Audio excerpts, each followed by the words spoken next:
apresentarmos as principais equações relativas a esse assunto, para que nós possamos discutir alguns termos, né, visando então a nossa primeira avaliação, né. Então, vamos iniciar aqui com alguns conceitos fundamentais, básicos, que são importantes de serem conhecidos. Primeiro, a lei de resfriamento de Newton, né, a lei de Fourier, perdão.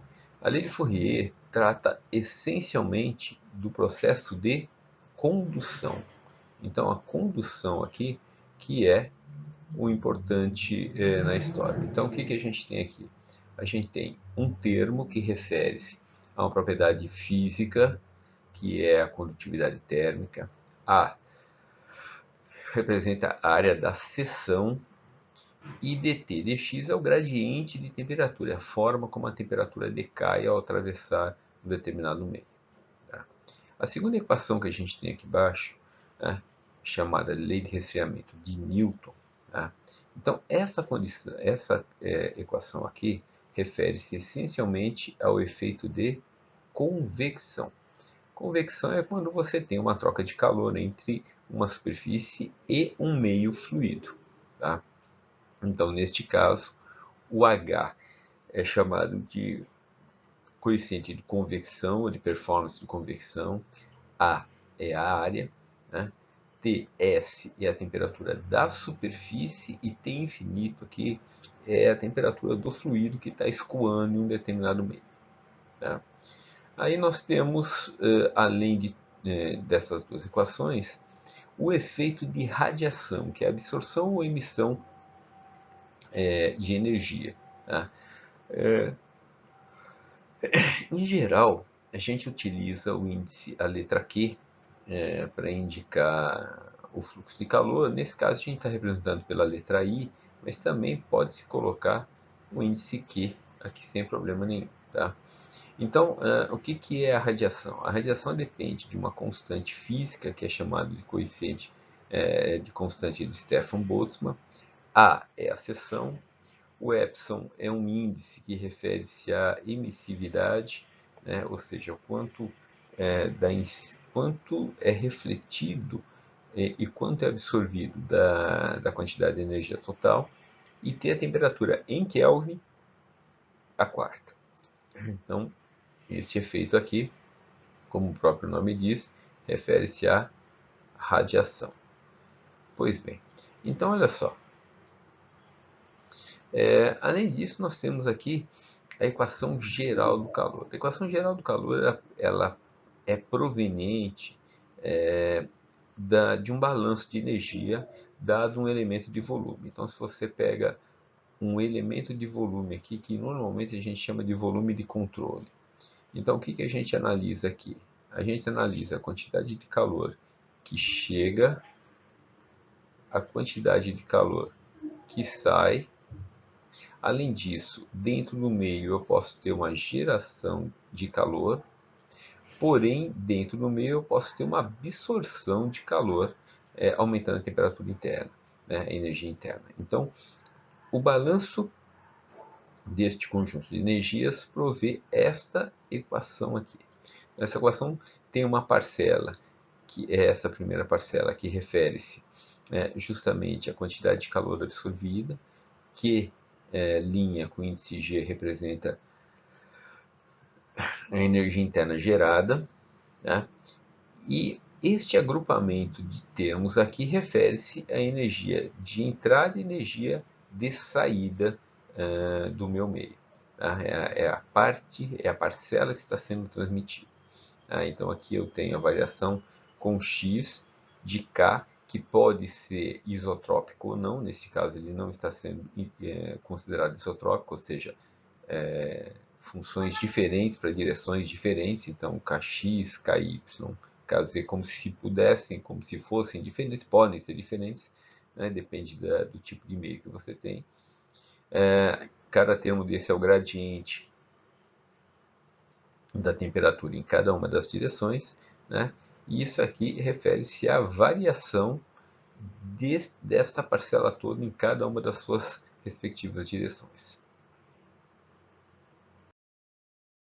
A simplificação daquele conjunto de equações para determinadas situações acaba sendo importante. Então, particularmente, se em alguma situação você, como na maioria dos casos aqui, você tiver os índices de condutividade térmica como sendo iguais, isotrópicos, né, uma propriedade isotrópica que não depende da direção, se eu chamar Kx igual a Ky igual a Kz, aquele termo anterior, ele tem aquele K como constante, ele vem para fora daquelas derivadas, e aquele conjunto de derivadas lá, a gente representa por esse triângulo invertido com 2 em cima, que é um operador matemático denominado de Laplaciano.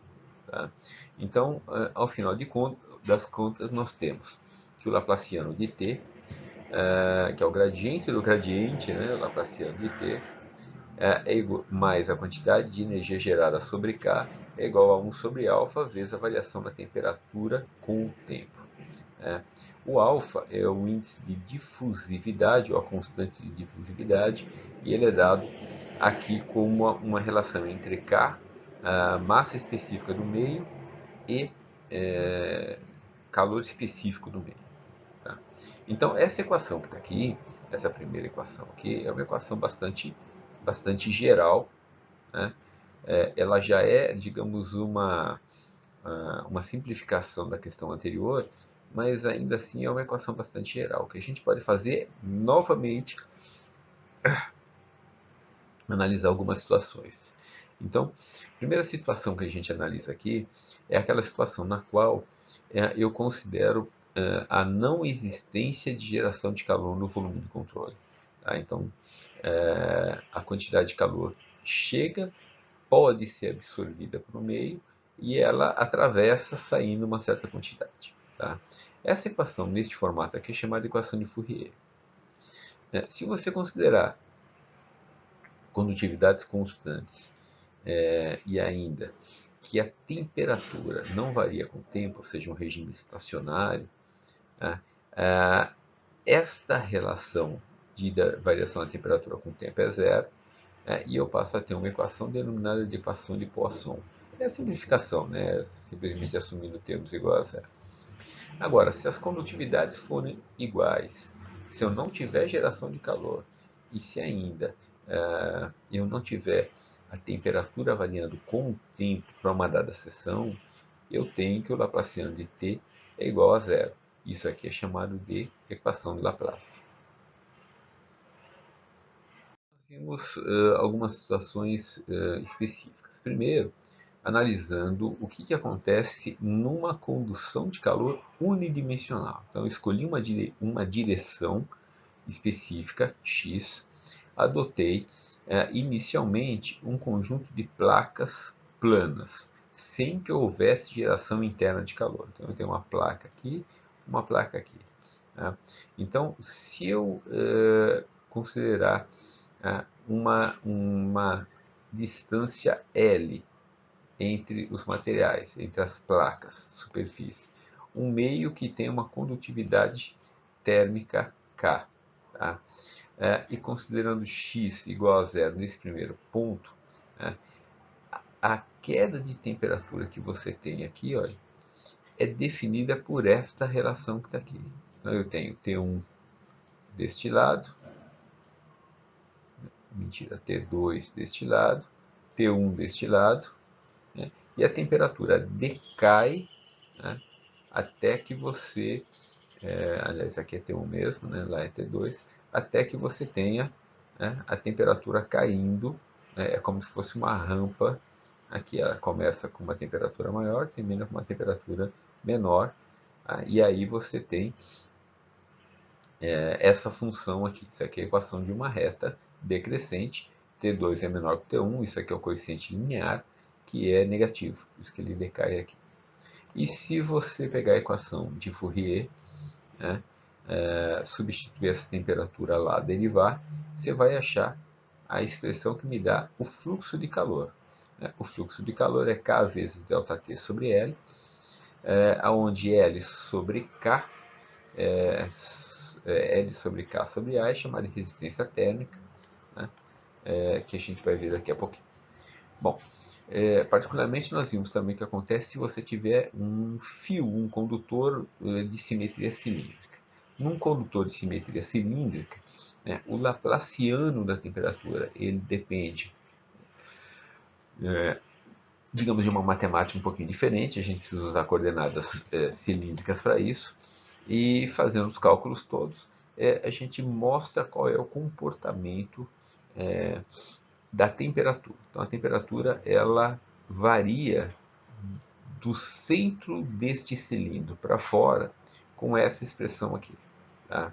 Então, de acordo com essa expressão aqui, você tem a variação da temperatura.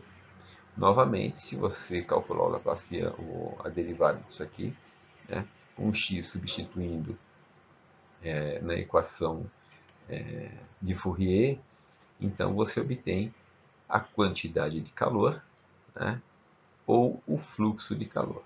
Tá? Essas duas linhas aqui é porque é o fluxo por unidade de superfície. Tá? Aqui é a situação na qual nós podemos ter mais de uma parede plana compostas, ou seja, mais de uma parede com condutividades térmicas distintas. Então, neste caso, eu posso tratar cada parede com uma resistividade diferente, com uma condutividade diferente, logo uma resistência térmica diferente, né? De tal forma que eu tenho aqui, sei lá, um R1, um R2, um R3 em série ou em paralelo, dependendo do tipo de situação. Tá? Não esqueça também a possibilidade de você ter uma resistência de convecção neste ponto e neste daqui. Tá? Também é importante.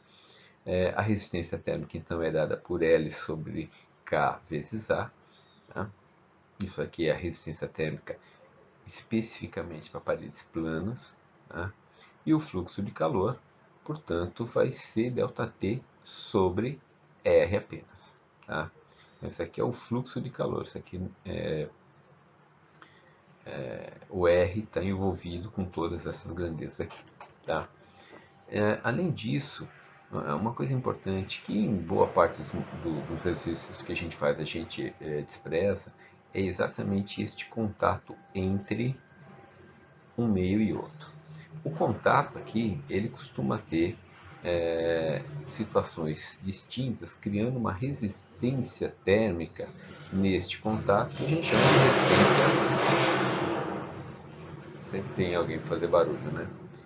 Resistência de contato. Então, aqui nessa tabelinha aqui, que é uma tabelinha do Encropera, você tem algumas resistências de contato específicas entre dois materiais.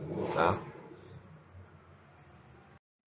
O comportamento para a simetria cilíndrica, quando eu tenho camadas compostas, também está apresentado aqui.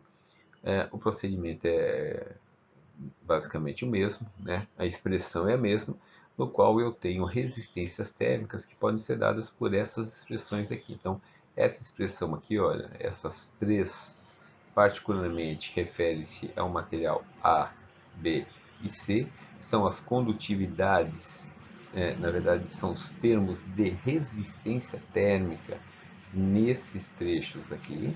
Tá?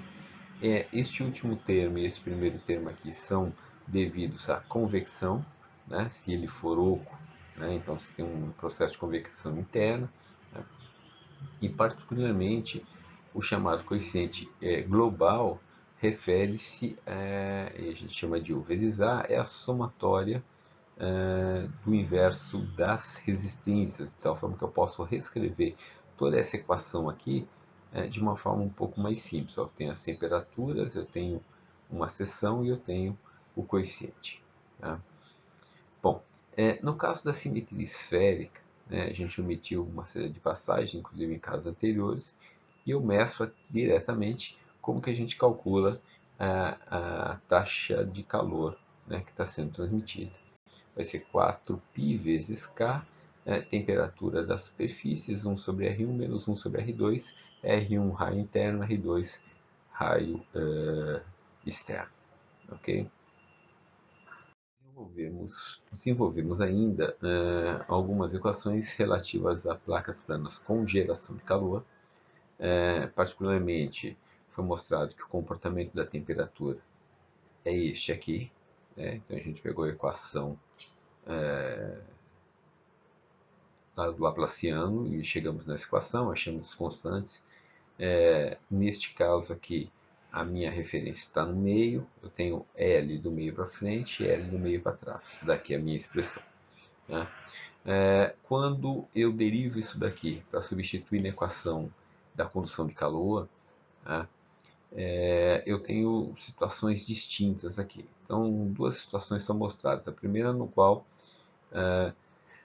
de um lado e do outro, eu tenho temperaturas iguais. Então, T2 e T1 são iguais, esse termo vira zero. Este aqui fica simplesmente a temperatura de um dos lados. Né?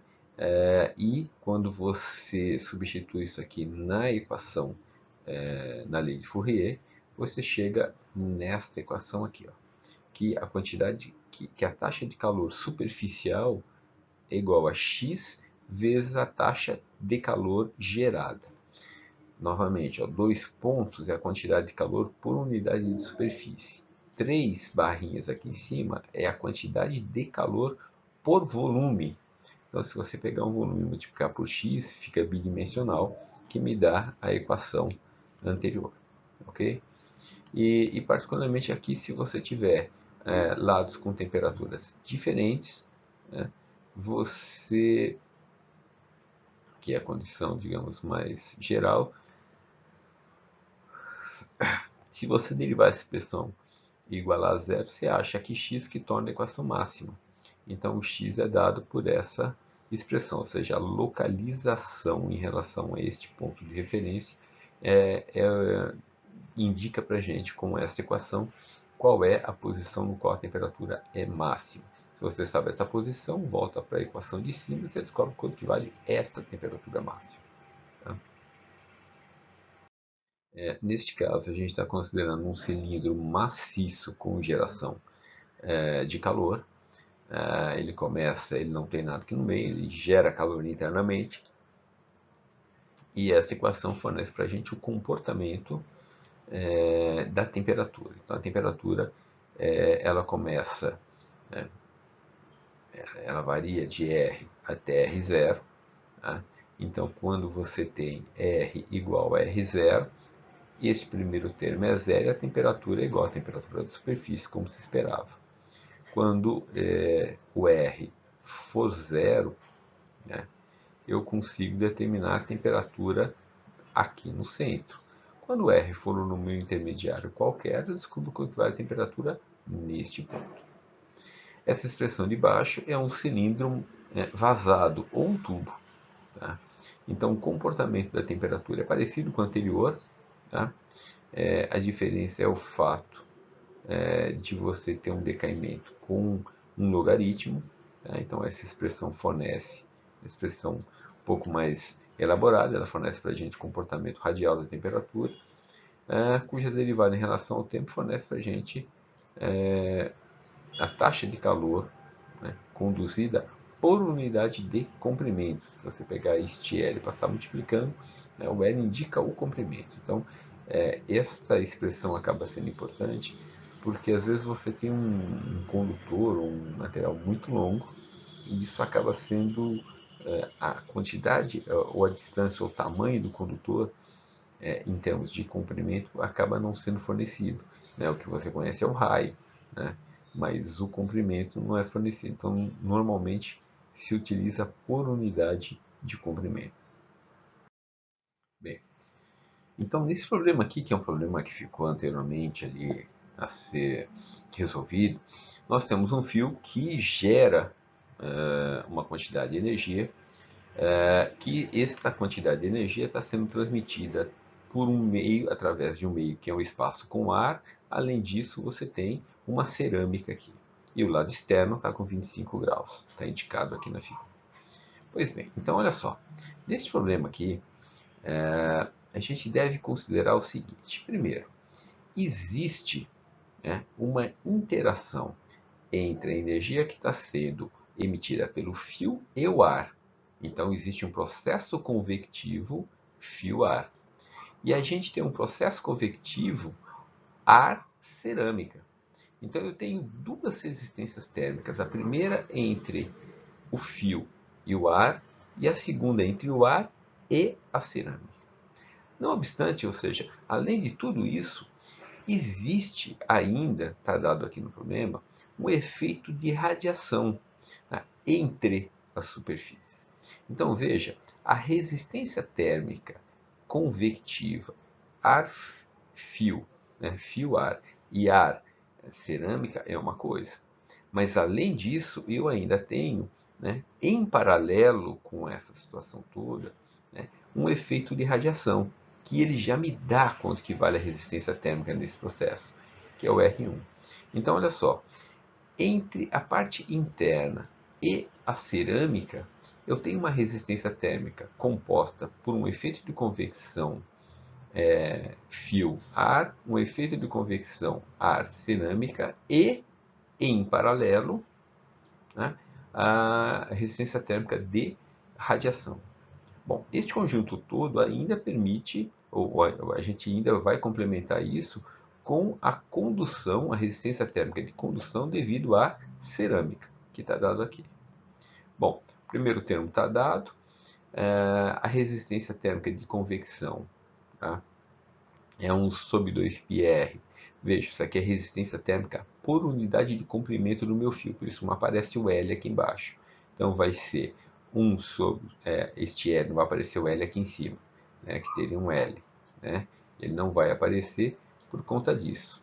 Então isso aqui vai me dar 1/2πr, o raio aqui do material, vezes H, que é o índice de convecção, o índice convectivo. O R2, o R3 é a mesma coisa, tá? Muda o raio porque o primeiro aqui de cima é o raio, né, do fio, o segundo é o raio interno da casca de cerâmica que você tem aqui. Tá? Além disso, eu tenho o efeito de convecção, de condução melhor, que é o R4, na cerâmica. Então, na cerâmica, isso aqui é dado por Ln, teria um L aqui, veja, isso aqui é por unidade de comprimento, né? Ln de R de fora menos R sobre R de dentro, sobre 2π e K, que é a condutividade térmica. Acho esses números todos, somo essas duas resistências, né? Aqui, somo essas duas resistências, acho a resistência equivalente em paralelo. Este resultado todo eu somo com o R4 que está aqui e acho uma resistência equivalente total. Bom, essa resistência equivalente total, tá, permite você calcular qual que é a quantidade de calor que está sendo transmitida. A gente sabe que a quantidade de calor que está sendo transmitida vai ser a diferença de temperatura sobre a resistência térmica. Mas acontece que toda a quantidade de calor que está sendo transmitida aqui, ela está sendo igual àquela que é gerada. E a quantidade de calor interna que é gerado foi dado. É este que está aqui. Só que essa quantidade de calor gerada é em watts por metro cúbico. Eu preciso transformar isso aqui em watts, tá, por metro quadrado. Tá? Então o que eu vou fazer? Olha só, eu tenho aqui a quantidade de calor, watts por metro cúbico. Se eu multiplicar por volume, tá, isso aqui vai me dar watts. Dividindo por L, eu tenho a mesma unidade que eu teria do lado de lá. Então, neste caso aqui, basta a gente igualar estas duas equações, melhor, o ΔT com essa daqui, tá? Aonde ΔT é a diferença de temperatura dos pontos que me interessam. E do lado de cá é a quantidade de calor que está sendo gerada, essencialmente transmitida. Tá? Se você fizer essas contas, você vai chegar neste resultado que está aqui. Bom, esse aqui é um problema clássico de paredes planas compostas. Você tem um índice convectivo aqui, condução aqui dentro, condução aqui, convecção aqui. Então, é uma associação de resistências térmicas em série, simplesmente, onde você tem 1, 2, 3, 4, 5 resistências térmicas distintas, calcula a resistência térmica de cada uma delas. Tá? Feito isso, acha a resistência térmica total. Tá? A perda total de calor é dada por ΔT sobre RT. Se você mudar este índice de convecção aqui, obviamente vai mudar a resistência térmica, ela vai ser diretamente proporcional a este aumento. Diretamente proporcional não, mas vai ser proporcional a esse aumento. Então, este item C é para você fazer a mesma conta, mudando o índice de coeficiente de convecção. E aqui embaixo ele pergunta qual que é a resistência dominante, é você analisar os valores todos que você obteve em cada um deles e falar, olha, aqui, lá, em determinada condição, eu tenho maior ou menor resistência térmica, consequentemente você consegue fazer uma abordagem sobre o problema. Bem, esse é um problema bem sacado, você tem dois materiais distintos, do lado A e do lado B. Você tem vapor d'água passando aqui e sendo transmitido de dentro para fora. Acontece que, como um dos lados é um material e o outro lado é um material diferente, a taxa de condução de calor é diferente também. Então, nesse problema aqui, a verdade é que eu tenho metade com um comportamento e a outra metade com outro comportamento. E esses dois caras, portanto, estão em paralelo. Eu tenho uma resistência térmica de condução do material A, mais uma resistência térmica de convecção relativa ao lado A. A mesma coisa para o lado B. Então, para cada lado eu tenho uma resistência térmica e uma resistência de convecção que estão em série. Só que entre elas estão em paralelo.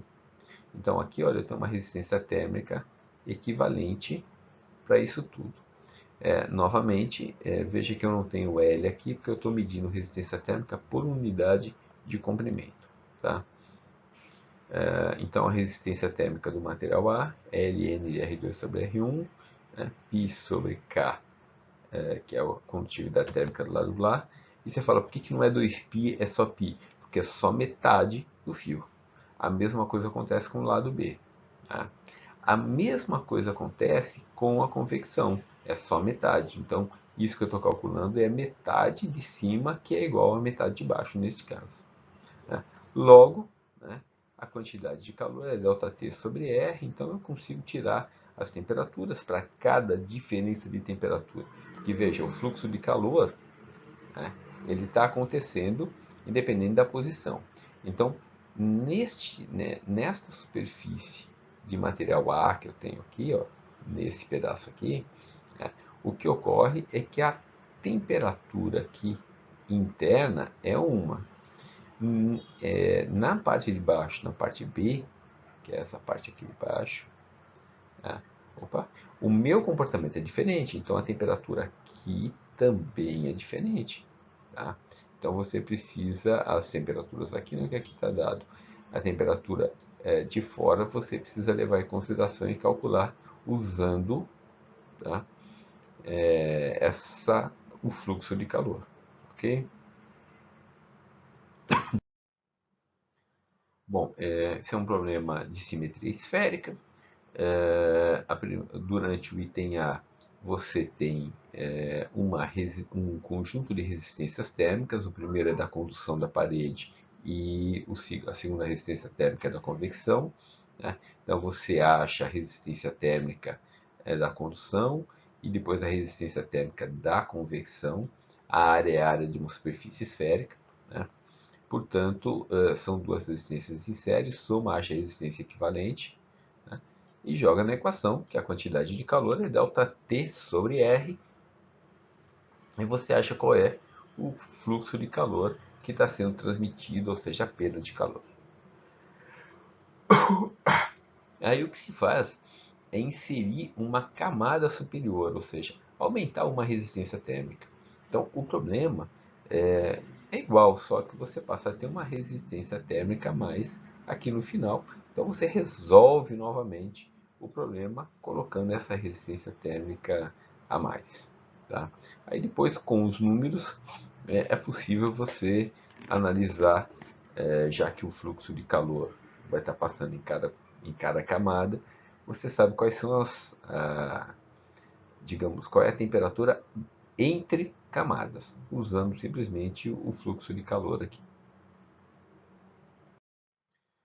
Bem, por último, nós temos um problema aqui de simetria cilíndrica. Você tem um bastão cilíndrico de 200 mm de diâmetro, com atividade térmica conhecida, com geração volumétrica uniforme de calor fornecida ali, né? Ele está encapsulado por uma luva cilíndrica com diâmetro externo igual a 400, com atividade térmica dada. Tá? Então, aqui está o teu fio, né? E aqui do lado de fora você tem a luva cilíndrica. Aqui você tem o ar que está passando. Então, veja, você tem, desprezando as resistências de contato aqui, a gente tem uma quantidade de calor que está sendo transmitida por essa linha, por esse cilindro aqui, olha, que é o cilindro, a luva cilíndrica, né?